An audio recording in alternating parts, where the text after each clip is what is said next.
সাদ্দাম হুসেনের মৃত্যুর পর দুনিয়ার মধ্যে একজন নেতাই এমন ছিলেন যিনি সাদ্দাম হোসেনের পক্ষে কথা বলেন, যার নাম ছিল মুয়াম্মার গাদ্দাফি, যিনি আরব বাদশাদের সামনে দাঁড়িয়ে বলেছিলেন, এখনও যদি আমেরিকাকে থামানো না যায় তাহলে এরপর আমাদের পালা।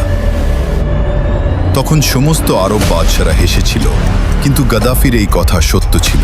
সাদ্দাম হোসেনকে হত্যা করার পর আমেরিকার দ্বিতীয় টার্গেট হয় মুয়াম্মার গাদ্দাফি। কিন্তু গাদ্দাফির এত সাহস কোথা থেকে এসেছিল? গাদ্দাফির দেশ লিবিয়া।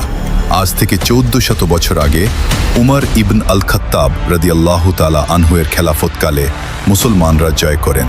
হযরত ওমর এমনভাবে বিজয় করেছিলেন যে 1130 বছর মুসলমানদের থেকে লিবিয়া ছিনিয়ে নিতে পারেন। কিন্তু ওসমানীয় খেলাফতের শেষ সময়ে মুসলমানদের থেকে লিবিয়া ছিনিয়ে নেয়। লিবিয়ার মুসলমান ও ইতালিয়ানদের ভিতরে অনেক বছর ধরে যুদ্ধ হয়ে আসছিল।